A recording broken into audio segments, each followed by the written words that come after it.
computer. Okay, we're ready to go. Okay, good morning, good afternoon, good evening, wherever you are, and thank you for having me here. So I'll be talking about climate advocacy in Nigeria and also just talking about my experience with climate change in Nigeria as a young person. So I'm interested in youth leadership and development because I'm a young person and I've seen how young people have like struggled in this space, trying to find a niche for themselves, trying to find their way, and how climate change is complex. So let me just introduce Nigeria. Nigeria is a country in West Africa. We are diverse in nature, economic wise, entertainment, just so many things, so many good things are good about Nigeria. And I can say I'm proud of my country and how far it has gone through the climate change process and also policy.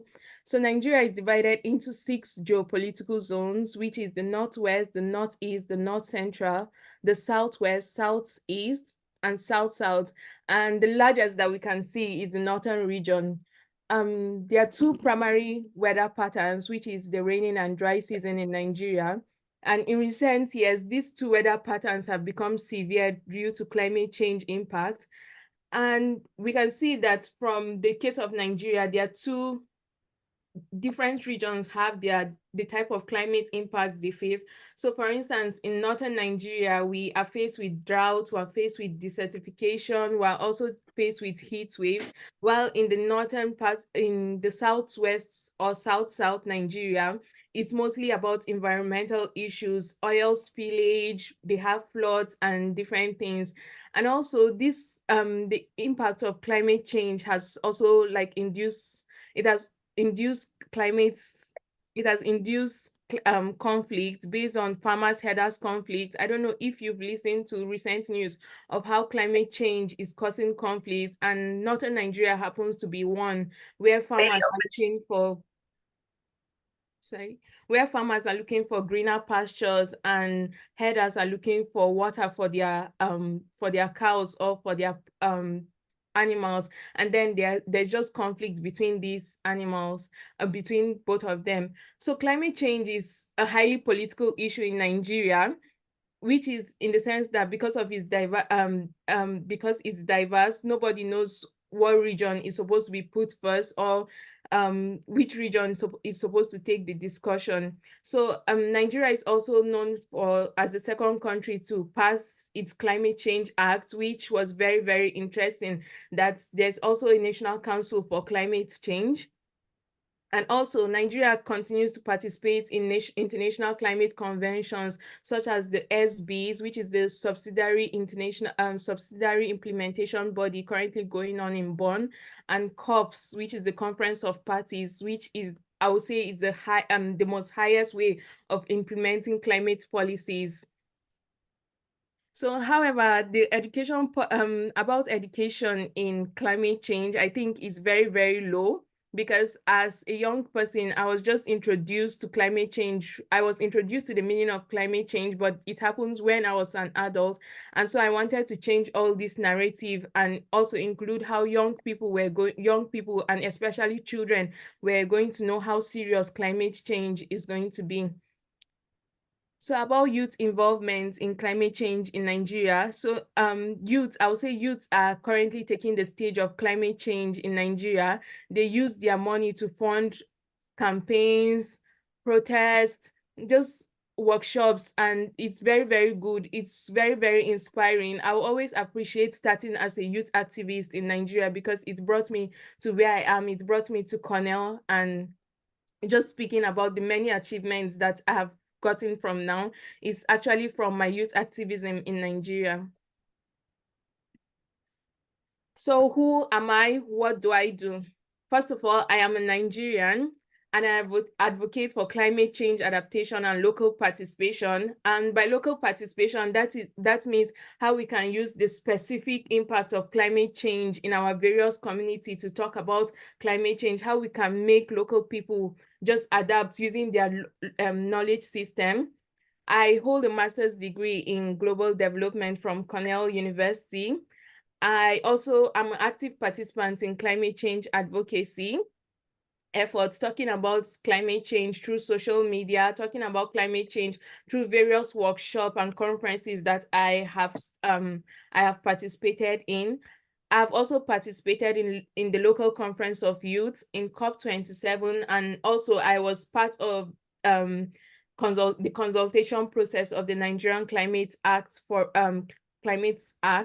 and also I participated in the just concluded UN Youth Forum, which happened in the UN headquarters, and it was all about integrating youth into climate action.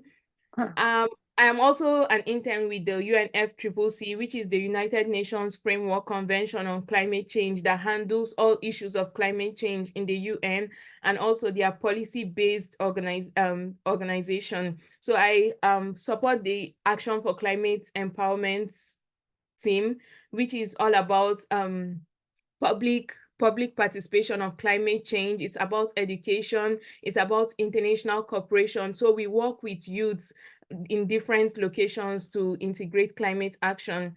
And also I'm the founder of Climate Edu Nigeria, which is a climate education-based organization, and it's meant to empower youth for climate action. And I'm going to speak about this later on.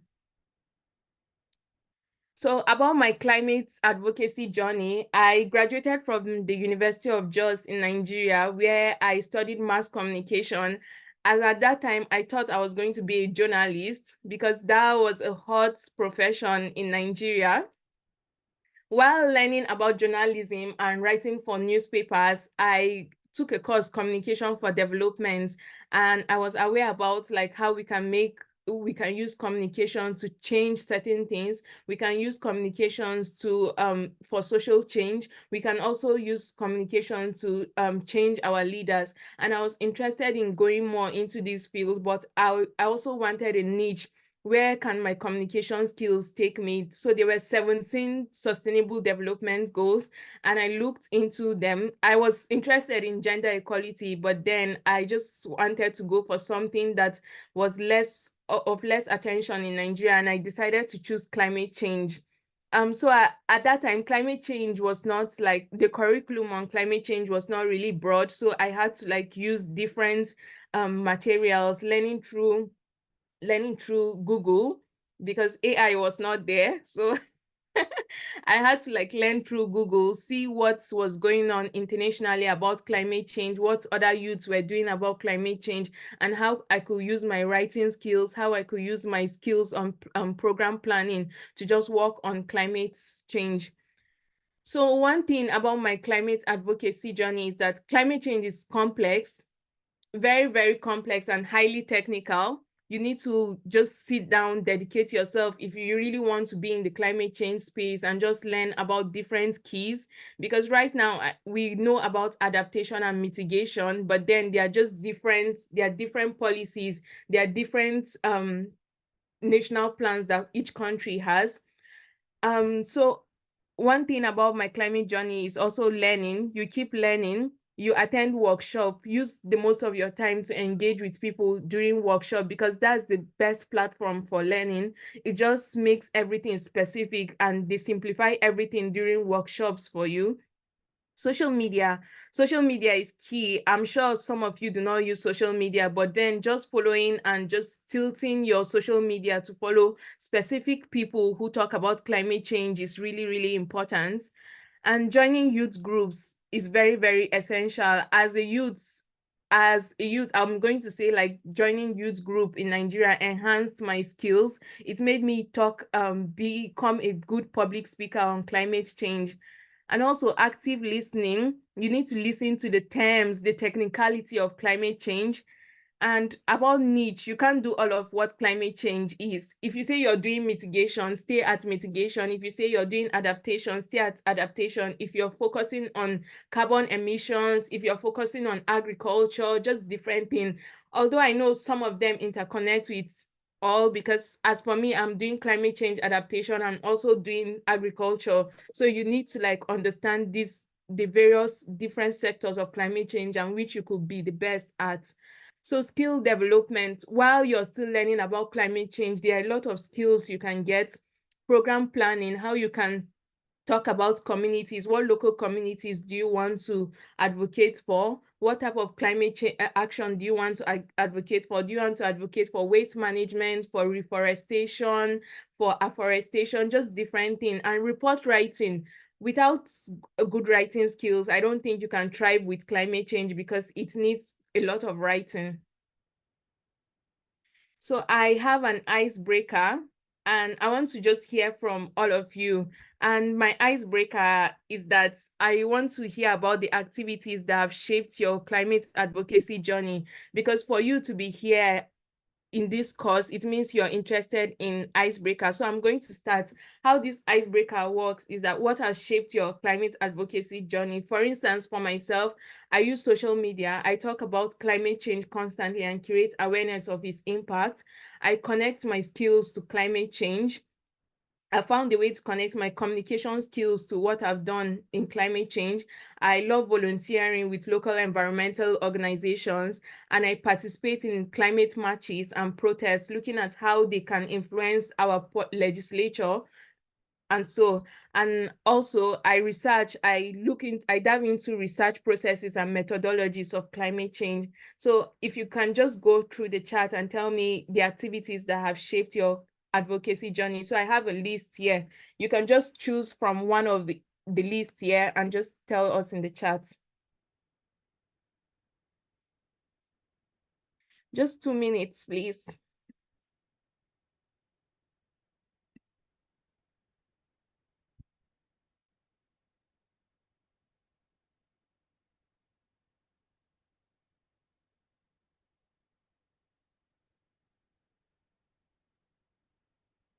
Mm.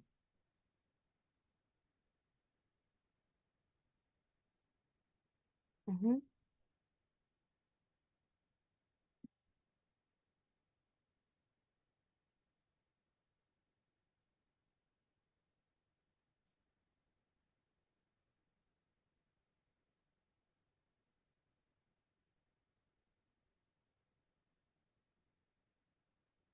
Thank you. Nice to hear from all of you. So with all this, I want to let you know that your advocacy journey should shape and influence desired actions. Who are you advocating for? What change do you want with your government or community? Do you want a change in people's perception? Do you want them to know more about climate change, or do you want your government to just bring out policies that can be implemented? So while adopting or replicating these models, um, it should align with relevant national agreed policies on climate change. I don't know if all of you are aware of different national policy plans on climate change, or you just go about like talking about climate change education to different people.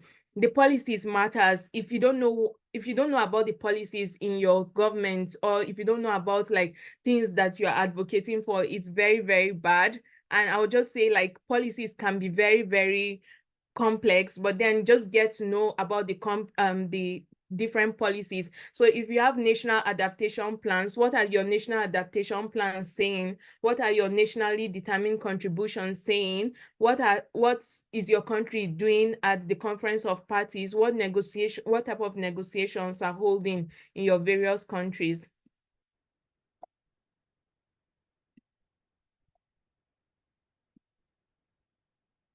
Sorry.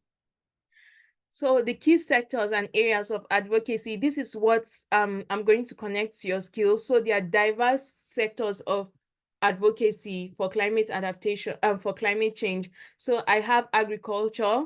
Um, if you love food, that means you should care about climate change, because climate change is rapidly causing hunger, is rapidly causing food insecurity. So you can choose agriculture to advocate for.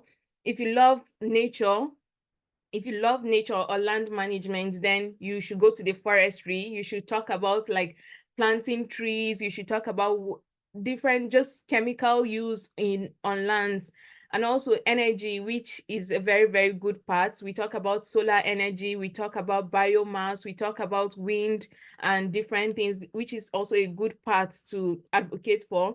So we have the water sector.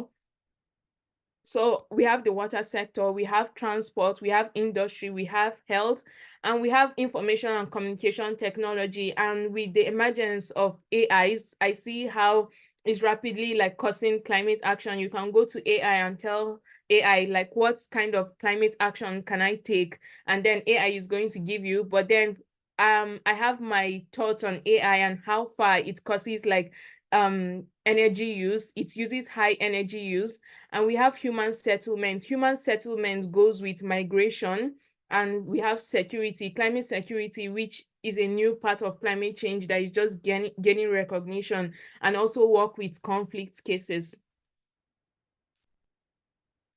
So back to climate advocacy in Nigeria and how policies connect to youth. I want you to understand that we have different stakeholders in climate advocacy, and using the UN terms, we have parties and non-parties. So your government, which is the ministry, departments, and agencies, are the parties. Those are the ones that can negotiate for the climate, for the type of climate action they want in your country, or just different things. They go on the table during COPs or during the SBs to negotiate for gender, for adaptation, and different plans.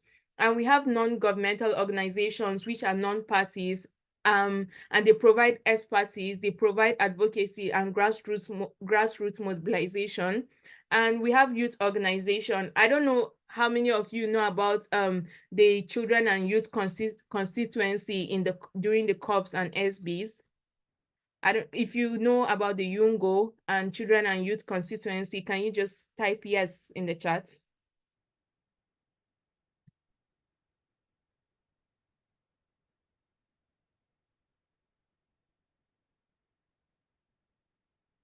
Okay. Um, okay. So as a young person, I think the best way is just like know about youth organizations, because there's a lot of conflict with adult youth partnership when it comes to climate change. And the best way you can like get to know about different youths or connect with your story is to join these youth organizations. And we have international organizations, and this international organization, I will refer them as mostly providing technical support and funding. And the private sector also works on marketing, just marketing sustainable practices, such as the innovations for solar panels, solar development, and wind energy.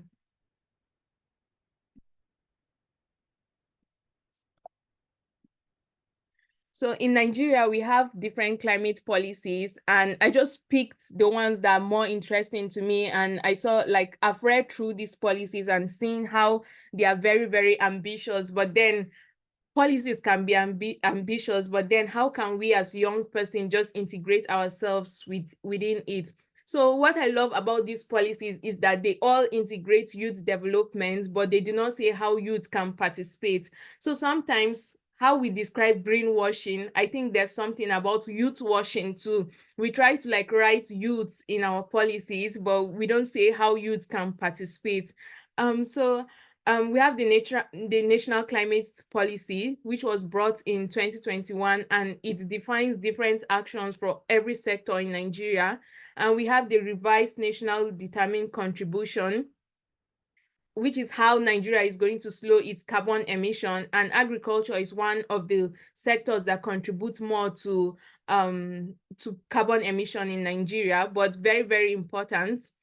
So we have the Nigerian Climate Change Act, and we have the Nigerian National Adaptation Plan, which is my best, because national adaptation plans makes us to have specific actions. It makes us to have regional goals, which is very, very understandable. It incorporates the language diversity and just different diversity of people. So young people are recognized as key stakeholders in Nigerian National Adaptation Plan, but how can they contribute? How can young people contribute? This is what we're going to ask our policy leaders. So when we are fighting or advocating for youth inclusivity or advocate for youth inclusion, we're going to ask them, how can we sit at the table? Do you just make policies and bring it to us for us to share?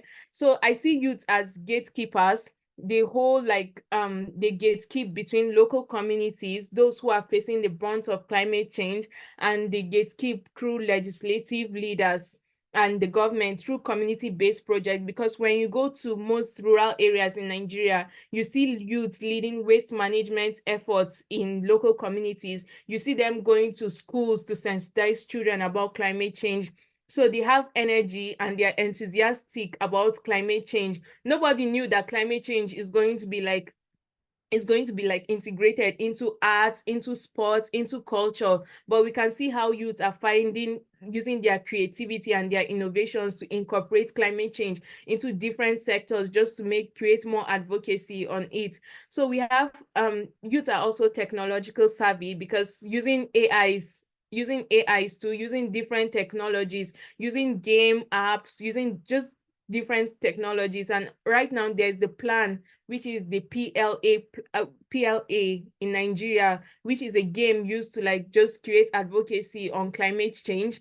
And we have inclusive policies too. Just bring youth on the table, tell them this is your part, that is my part, and it just creates more roles for youths. Youths are not just mobilizers, but they can also speak. They can also talk for the community that they come from. How can you contribute as a young person? So you can contribute by joining local organizations, especially NGOs and youth organizations. So I'm going to say this: as a young person, if you want to engage in climate change, I will advise you to start with NGOs or youth organization. Don't start with the public services. The public services are just more of talking, but when you go to the NGOs and youth organization, they are going to give you hands-on experience. They are going to tell you, go to the podium, talk about climate change, talk about what inspires you about climate change, tell your stories. And storytelling is one of the best parts of climate advocacy. If you're able to tell your story and connect to what people are going through, it allows for more change and allows for more advocacy. So you volunteer for research projects, whether you're a data collector, you observe the field for those who are researching. I think research projects is the best part of climate change, because it allows you know what other people are thinking and how you can contribute your knowledge to the research. You can start campaigns. I mean, campaigns doesn't have to be necessarily on the streets, but then you can start campaigns with your social media, with just on your WhatsApp status, let people know that you're talking about climate change. They don't necessarily have to know that you are high there, you're high, or maybe attending international conferences, but just let people that know that you are aware of climate change.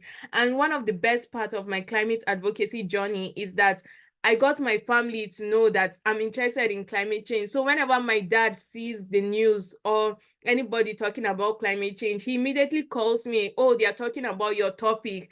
And that's the best part. When your family comes into what you like, it starts to go broadly. So we start to think like, how do we get everybody involved? But the truth is that it starts with your close peers.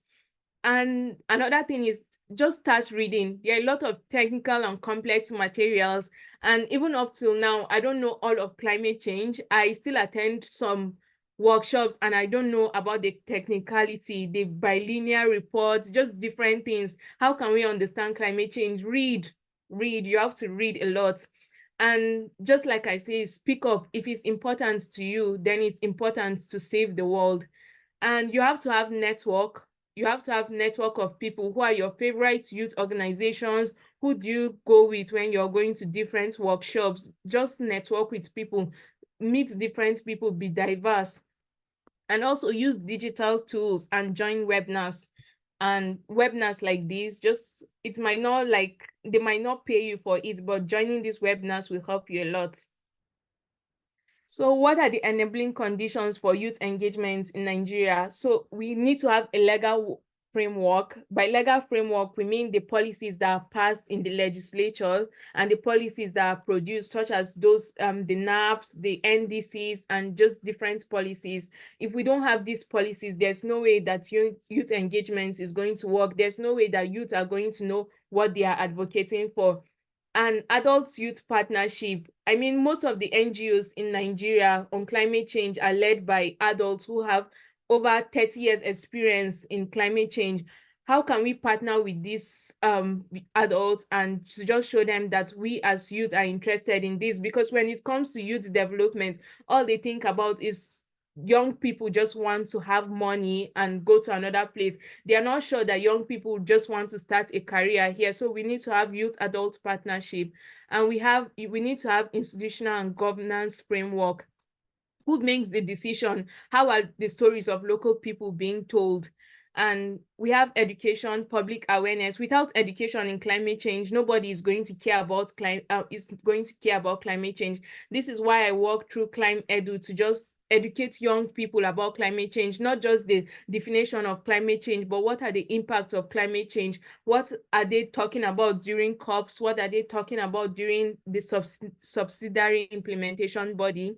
And I'm going to stress it: climate finance, which is very important. Without climate finance, education is not going to be possible, policies are not going to be possible, partnership is not going to be possible, technology is not also going to be possible. So understanding climate finance is very essential. By climate finance, we just need the money. We mean the money that is used to finance different climate action. So we have research, innovation. For you to have more knowledge on climate change, it needs research and innovation. And by innovation doesn't necessarily mean technology. I'm going to define innovation as just you using your own knowledge, you using your unique knowledge to just bring out different ways climate action can be done. And capacity building. Capacity building is not effective except the capacity is used. If I teach you about climate change, so how do you use the capacity? Do you go to local communities to talk about the capacity, or you just keep it in yourself? So you need to also, when one person builds your capacity, you need to also build another person's capacity. And this is how far we can go in climate change. International cooperation, I'm going to stress it. Please know about the Conference of Parties, know about negotiation, understand different constituencies, because they are very, very important. What are the international cooperation or international organization in your country saying about climate change? Monitoring and evaluation is very, very essential. We evaluate how youth engagement is faring. Are youth just attending workshops, or they have a say? And gender consideration, which is very, very important. We must learn to integrate every type of gender in climate change, because it's not about just the people, it's about different gender coming into climate change. So about Climate Edu Nigeria. Climate Edu Nigeria is known as Climate Education Nigeria. So I just formed this organization in 2022, but I'm also starting the operational activities, and I'm interested in youths. If you're in Nigeria and you just want to join the movement, I'm interested in engaging with you. So our mission is to nurture a culture of climate responsibility through education and development. And by education, I mean skilled and practical climate related skills, because education can stop at the classroom, but how can we make teachings informal? How can we go to the communities, and just how can we go to schools and just teach youth? If you want to be a doctor, then climate change affects health in this way. You need to have these skills, you need to understand this skill. What are our activities? So we have school outreach, we have climate clubs. So climate clubs are a new thing which we just have people who can just volunteer in climate clubs and lead on Wednesdays or just Wednesday evenings with children, teach them more about climate change. So when they grow up, it's not going to be hard, because climate change is just evolving, and then we need to include different students in it. So we have curriculum development, trying to integrate climate change into different curriculums in Nigeria. It has, be it English language, be it social science, just different curriculum. So we also do workshop, and we have literary trainings, that is integrating arts, sports into climate change. And we also do research and development, and we also do volunteering management and after school programs. So it's just how to make move from the formal teachings and also go to the informal teachings. So how did climate change originate? So I was a young person, and as a young person, I hated it that I grew up to just learn about the impact or how serious climate change is. So I wanted to change different perception of climate change, that climate change is important. The environment that we live is very, very important.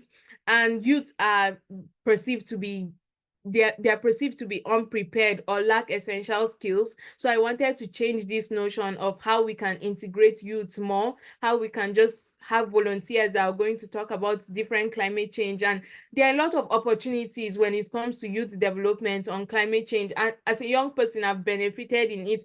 I've attended different international youth workshops that I was choosing in.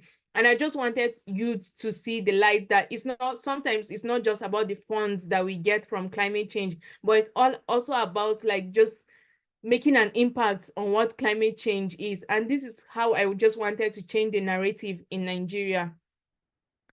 And I'm just interested in hearing about your experiences. I hope I was able to like just incorporate like a lot of knowledge to you when it involves like climate change. And that will be all for today. Thank you. Thank you so much, Mercy. That was really helpful, especially because the participants in the class right now are working on their climate advocacy plans for what they might do over the next 6 months. So I think you offered us a lot of very important and inspirational examples. And there's not a lot of questions in the chat.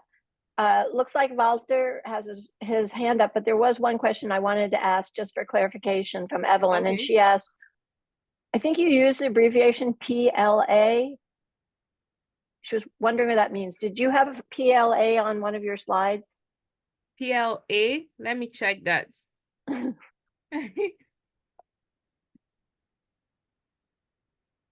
It was quite a while back. So okay. Maybe no, not there. I think it was after the icebreaker. Do you mean Paris Agreement? She said PLA, but I don't see that anywhere. So Evelyn, if you want to clarify your question in the chat, maybe that would be helpful. Because NAP, NDC, yeah, we don't see it. Maybe it was a different one. Sorry, she mentioned PLA while she was trying to explain on, I think, the tool that is used to communicate her climate change action, the effort she makes towards climate change.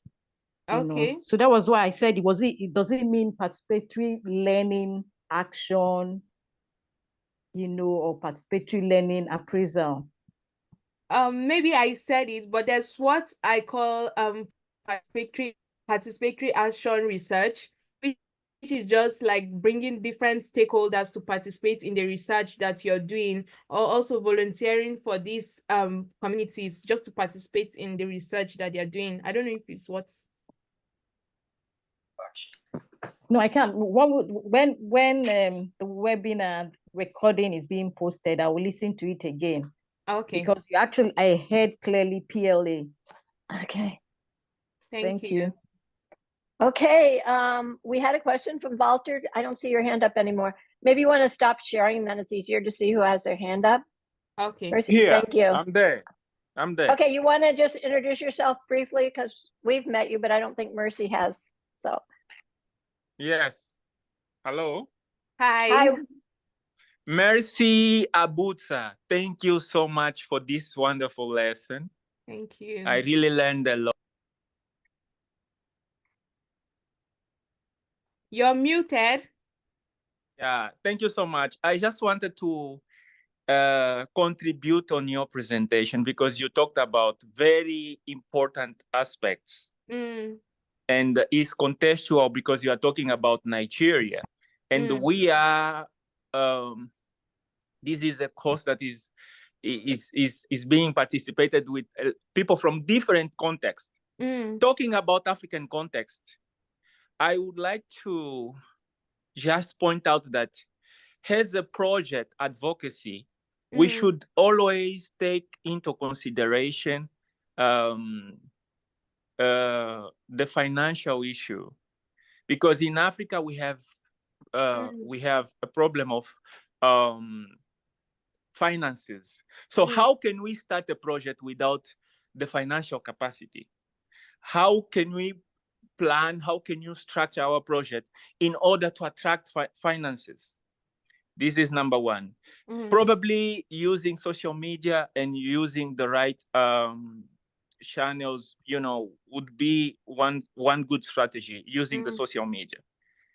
And also, I would like to say, as a project advocacy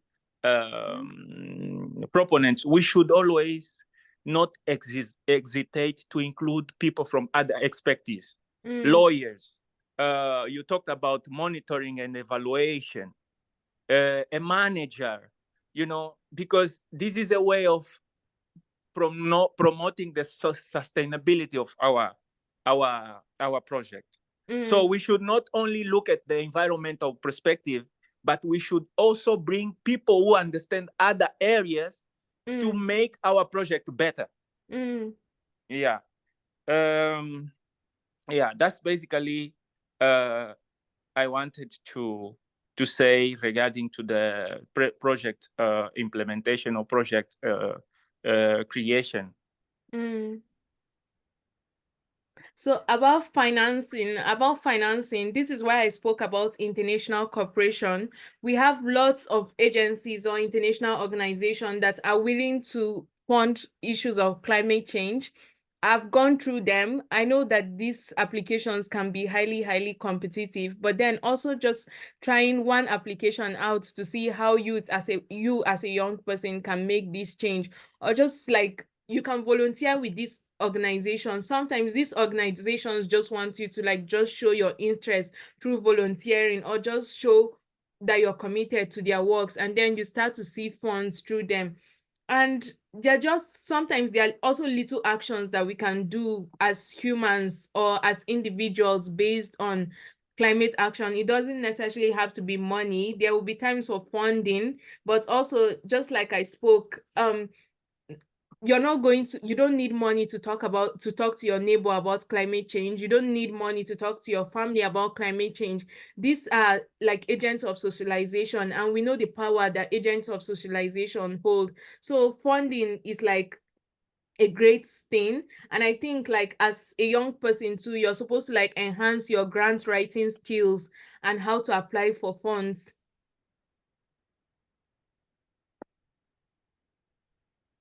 All right.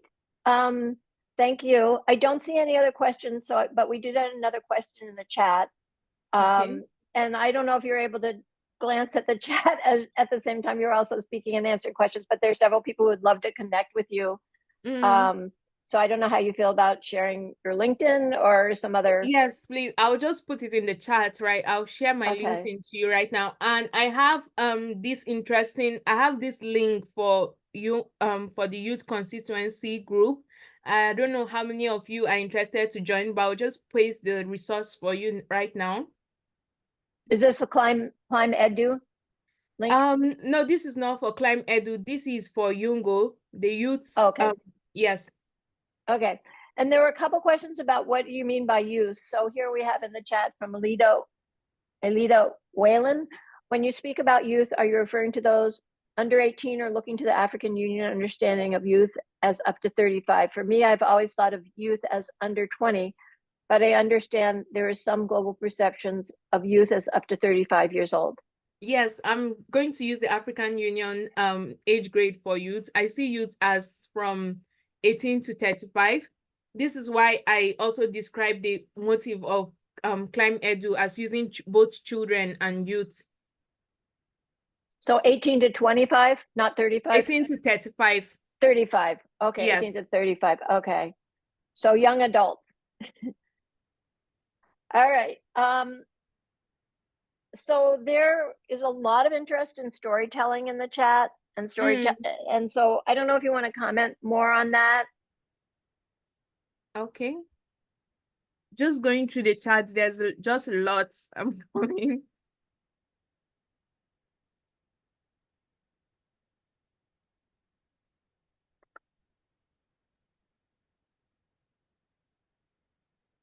Okay, I see a question. How do youth get back from setback?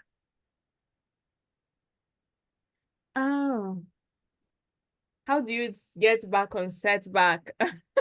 What's setback? Maybe challenges. Oh, okay, setback. Yes. So I don't know as a youth, because I had my bittersweet experiences, and sometimes I worked with adults. This is why I stress on adult youth partnership. And sometimes I just find myself like crying and crying. But I'm just going to tell you, like, your commitment and your consistency is going to pay off one day. It's just going to pay off one day. Just hold dear to your values, hold dear to your motive, your mission. It's going to get you one day. And giving up is not an option. Just keep striving and you're going to get there. Okay, thank you. I'm looking in the messages too, so thank you for posting those things, Mercy. I have some questions for you, and again, keep posting your questions in the chat. If you want to unmute, we can unmute too, as long as you're very brief with your question. Yeah. So you talked a lot about adaptation versus adaptation, but you didn't really, I don't know if you mentioned mitigation. So in the Nigerian context, how do you look at adaptation and mitigation? Maybe you have different definitions than I do. And do you think it's important to do both or just adaptation?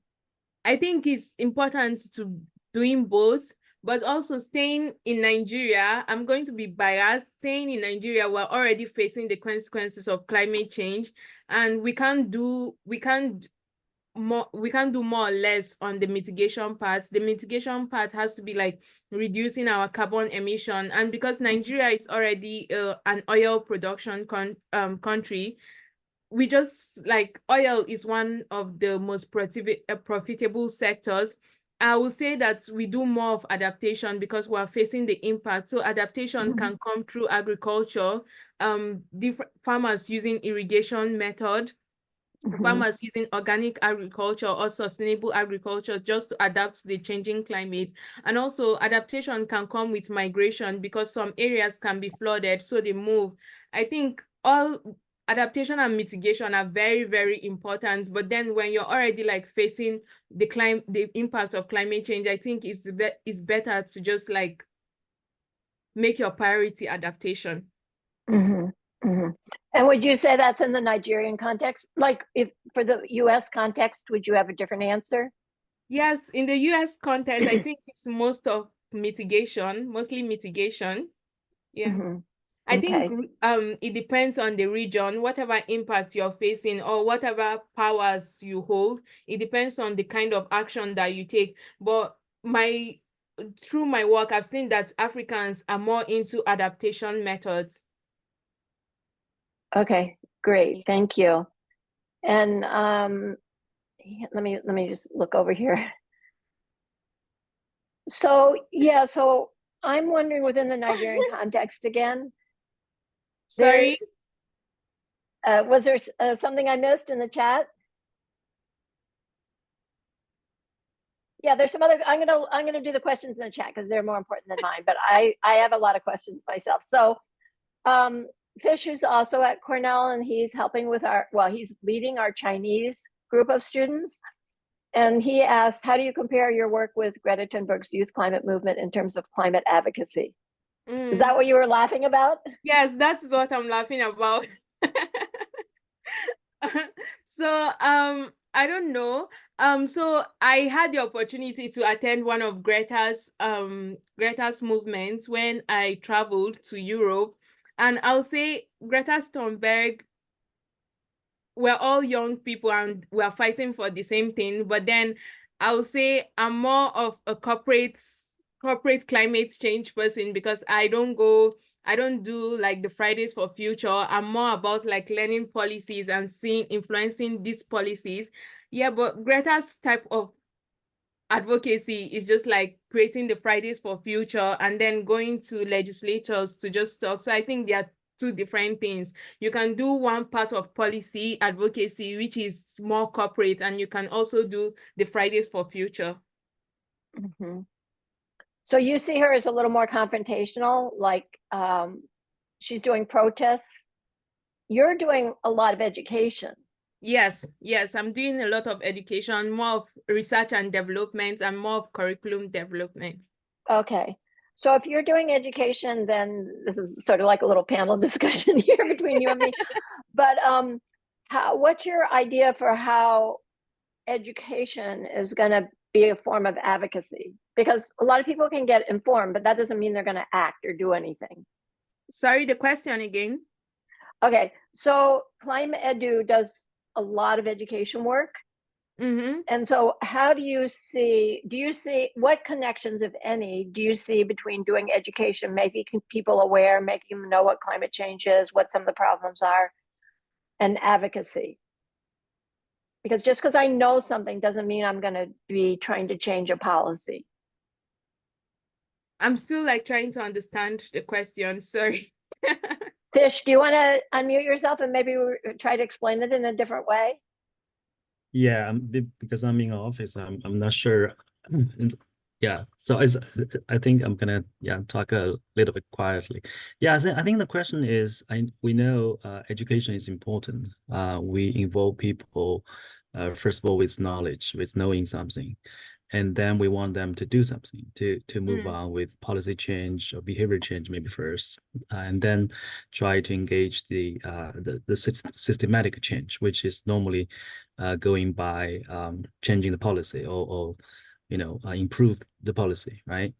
So I think Thunberg maybe start at very young age, but she tried to push the politicians to go further and probably with very kind of ambitious goals, but as the voice from the youth group, from the very young age people, it can be powerful, but sometimes confrontational in a way, but usually the adults can accept the confrontational style from especially young people, right?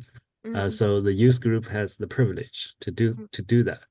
So I think the question from me and Marianne was also trying to push people to think further from education to personal action or behavior change, and then to policy change.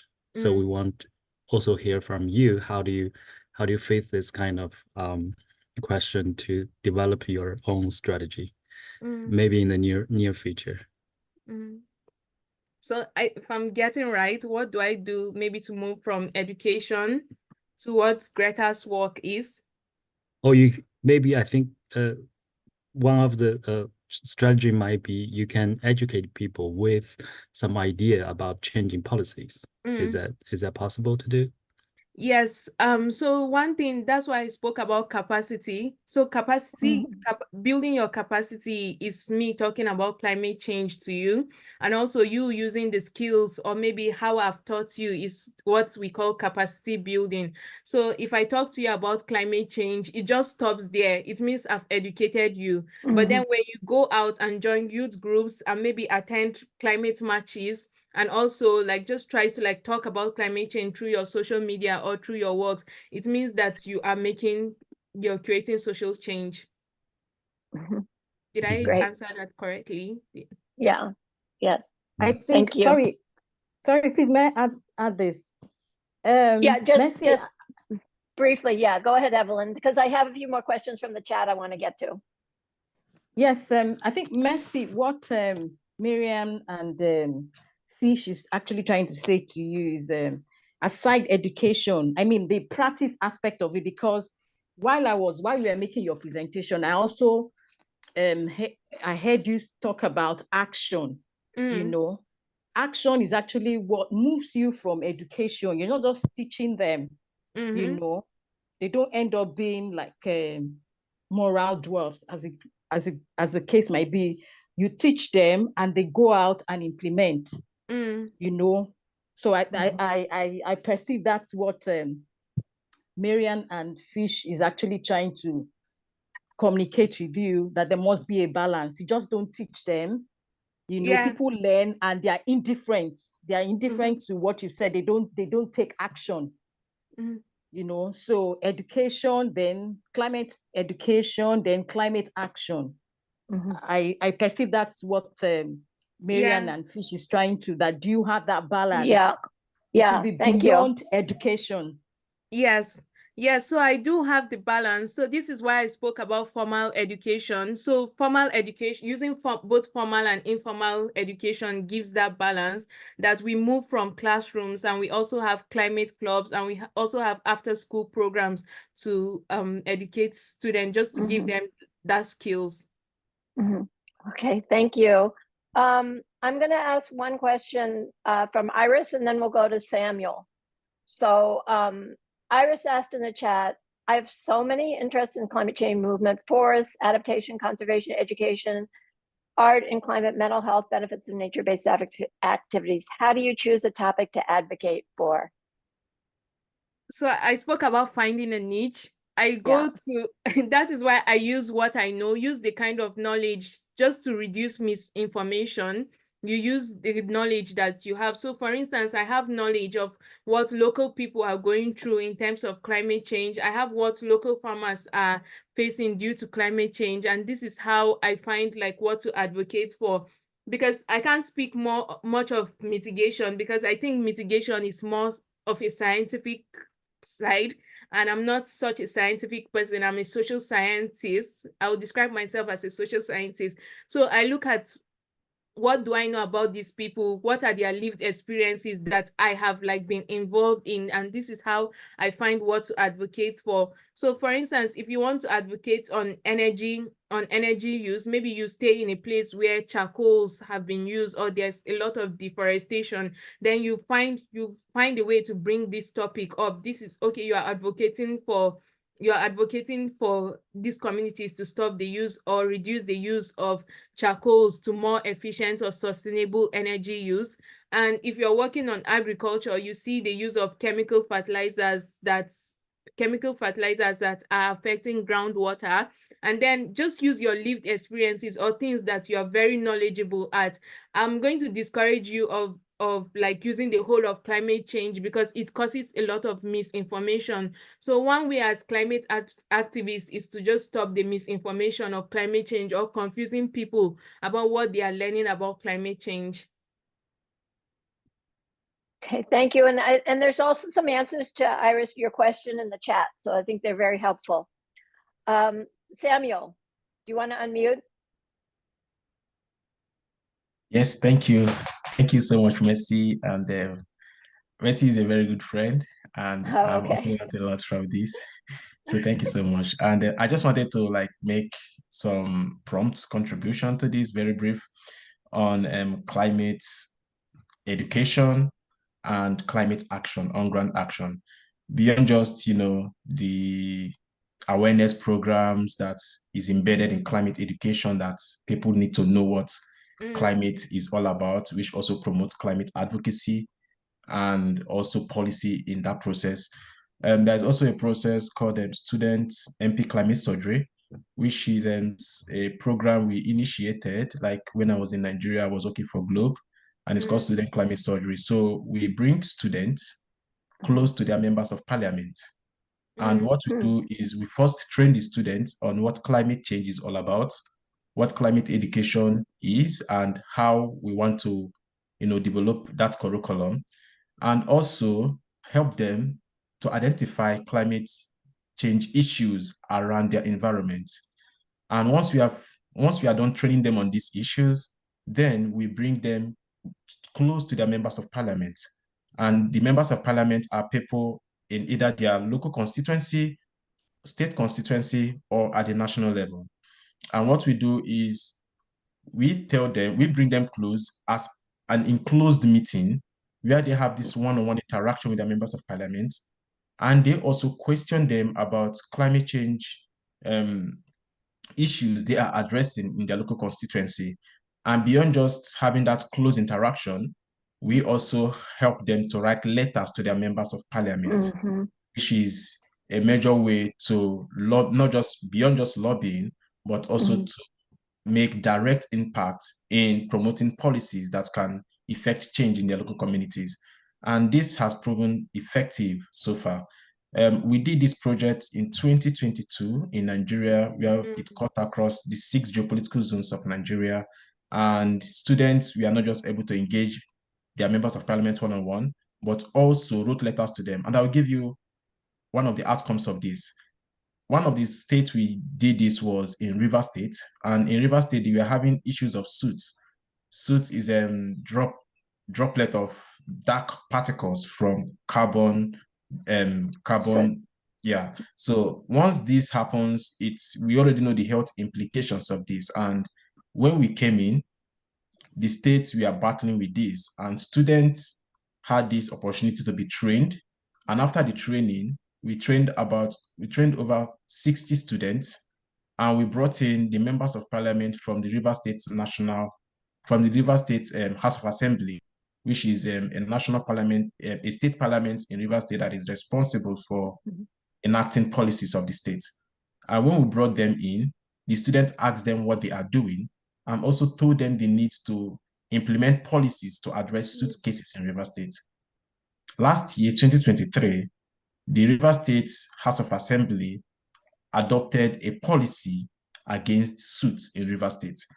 And this is something that has shaped that state already, and we can already see the outcome. So climate change education and policy advocacy is something that is very important, because regardless of the fact that it is climate education, however, it also promotes the need for inclusive educational awareness of what people need to know about climate change and how they can be able to advocate effectively to, impact change in their local communities.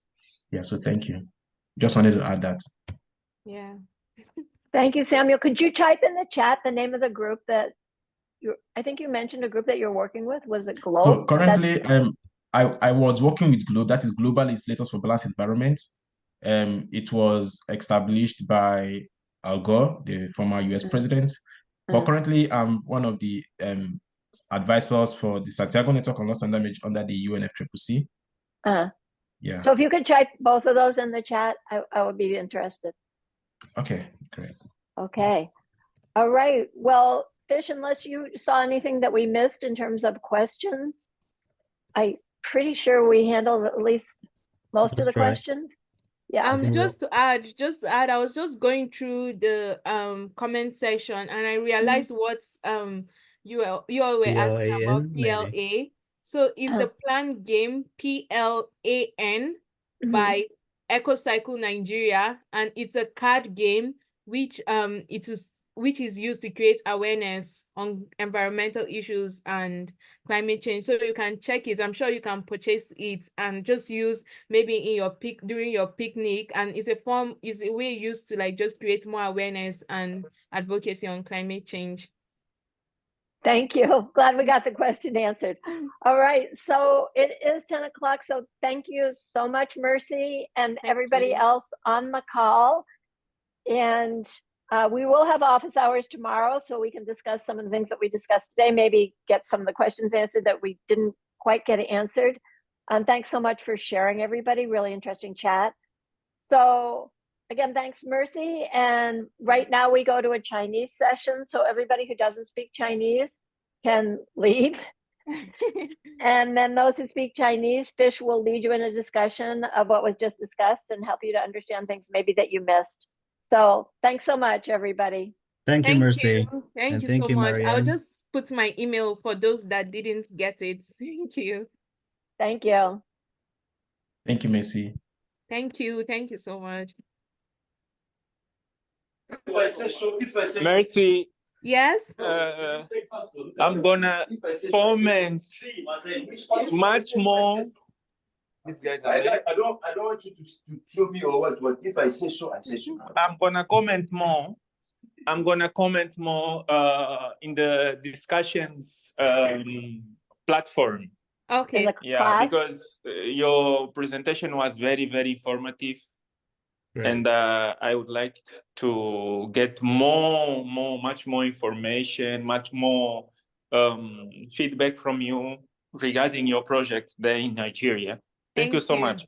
Thank you. Thank you. All right. Yes, just a question, Mariana. where can I get the recording of this? I'll send it to you. I'll send you the MP4. Thank you. Thank you so much. And I can send you the chat too, because there's a lot of people interested. And yes, please. To be honest, if Mercy did put her email in the chat, but if you missed it, she has a pretty unique name, at least for somebody at Cornell. So you can search Mercy Abutsa at Cornell, and I think you'd be able to find a way to get in contact with her also. Thank so you. Thanks so much. Okay, thank you for the Fish. opportunity. Thank you. Okay. Bye. Thank you. Bye-bye. Bye. So Fish, you're host. You're ready for me to Yep. leave, right? Yeah. Okay, great. Thanks so much. Bye-bye. No problem. Yeah. 谢谢。Thank you. OK，好，我们现在开始我们。